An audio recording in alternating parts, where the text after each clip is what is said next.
안녕하십니까.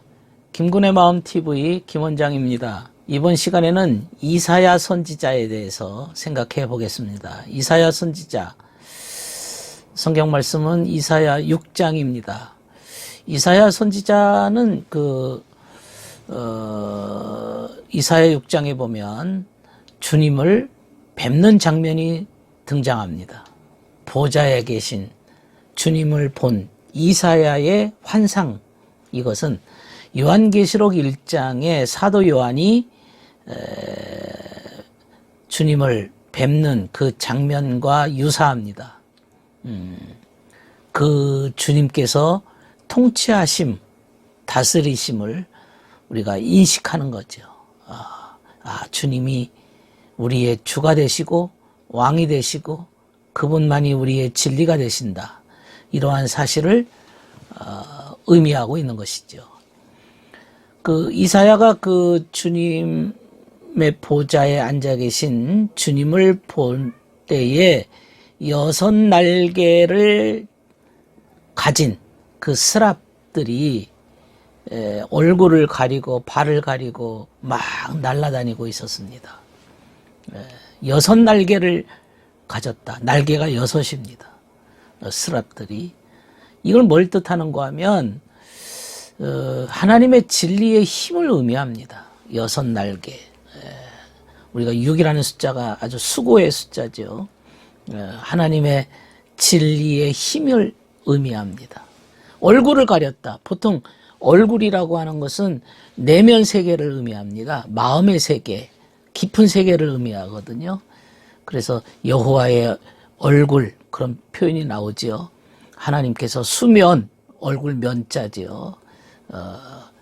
얼굴이라는 것이 얼굴을 가렸다. 이 말은 내적인 인격을 보호하는 그 힘을, 능력을 의미하는 것이죠. 마음의 영혼을 보호하는 힘입니다. 또 발을 가렸습니다. 발을 이렇게 가렸다는 것은 행동을 의미하고, 근데 그 스랍들이 날아다녔습니다. 모든 걸 초월해서 진리가 이제 움직이는 거죠. 우리의 모든 세계를, 인간적인 물질적인 세계를 초월한 사건을 의미합니다. 이런 환상에 대해서 이사야의 반응이라는 것은 자신이 화로다 나여 망하여 죽게 되었도다. 두려워 떱니다. 자신이 너무 무가치한 거예요. 나는 이 백성이 입술이 더러운 백성 중에 거하면서 내가 더러워졌다. 진정 예언자들의 그 마음, 하나님에 대한 환상을 보고 두려워 떱니다. 이 인간의 모습이죠.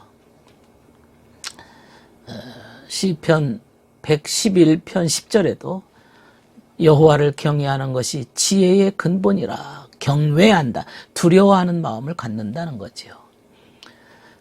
이사야가 이렇게 두려워 떨고 있을 때 스랍이 이사야의 입술에다가 이제 제단 숯불을 갖다 댑니다. 그 뜨거운 돌을 입술에다가 점화를 시키는 거죠. 그래서 그 입술에 그 제단에 뜨거운 돌을 댔다고 하는 것은 하나님의 순수한 사랑을 의미하는 거죠. 하나님의 불이라고 하는 게 제단 숯불이니까 하나님의 사랑이 그의 입술에 들어오는 거죠. 자신이 죄인이고 정말 더럽다고 하는 사실을, 무가치하다는 사실을 인식했을 때 하나님의 뜨거운 순수한 사랑이 들어오자 그가 이제 입술로 진리를 말할 수 있게 되었습니다. 그러자 음성이 들립니다. 내가 누구를 보낼 것인가? 누가 우리를 대신하여 갈 것인가? 이런 주님의 음성을 들었어요. 정말 부름받을 사람이 필요하다는 거죠. 이게 주님, 누가 대신하여 갈 것인가? 이렇게 주님의 음성이 듣게 되었을 때 주님의 부르심입니다. 사실 이사야가 이 성전에서 이런 환상을 보게 됐고 이런 환상 앞에 부르심을 받았다고 하는 것은 우리 모두에게 있게 되는 사건입니다. 주님을 섬기기 위해서 주님의 부르심에 응답해야 되는 거죠. 주님을 섬기기 위해서는 희생이 따라오고 고난이 따라오고 수고가 따라오고 곤란이 따라옵니다. 그렇지만 우리가 정말 진정한 백성이 되고자 한다면 이사야가 그랬듯이 그 주님의 부름에 응답해야 됩니다. 주여, 제가 여기 있나이다. 나를 보내소서. 이사야는 주님의 부름에 응답하는 거죠. 제가 여기 있나이다.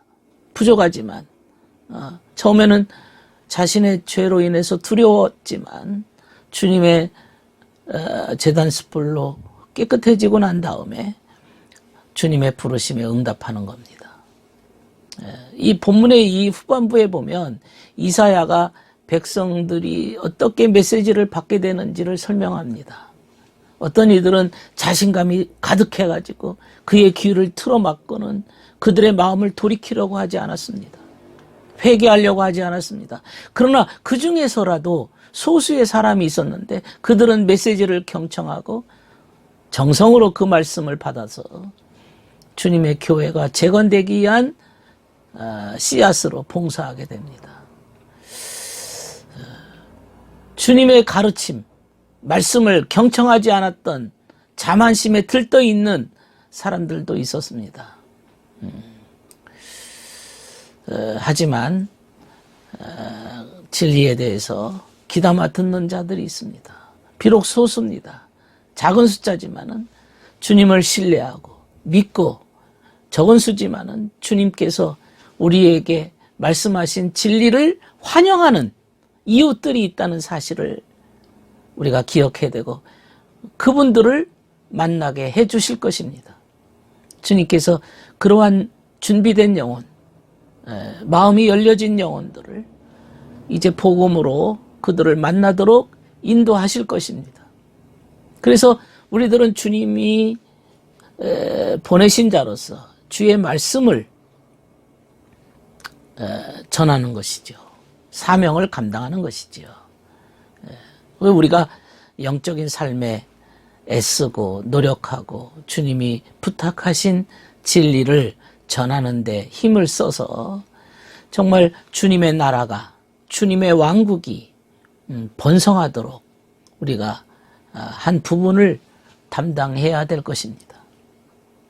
이사야 선지자의 그 부름이라고 하는 것은 정말 모든 인간, 특별히 주의 백성들, 주님을 따르는 자들에게 정말로 귀감이 되고 교훈이 되는 말씀입니다. 주의 성전에서 주님을 뵙는 데서부터 이제 그의 사명을 감당하는 것이죠. 주님을 뵙는 데서부터 시작합니다. 이사야서는 성경 중에서 가장 긴 책 중에 하나입니다. 그 중에는 익숙한 성경 구절도 많습니다. 열왕기서의 히스기야 왕과 이사야서를 연결해서 읽으면 이사야가 제대로 마음속에 부각될 수 있습니다.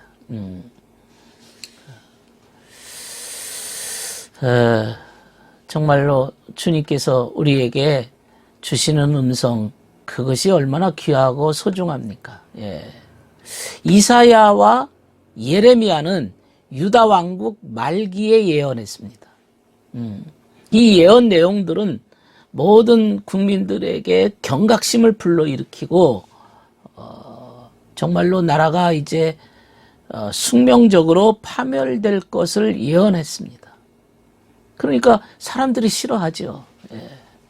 그래서 그 예레미야도 그렇고 이사야도 그렇고 많은 박해를 당합니다.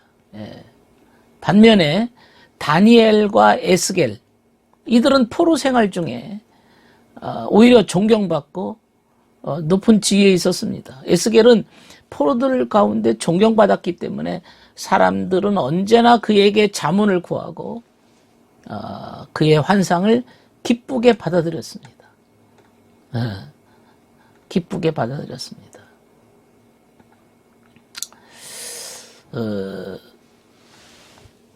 오늘은 이사야 선지자에 대해서 생각해 보았습니다. 들어주셔서 감사합니다.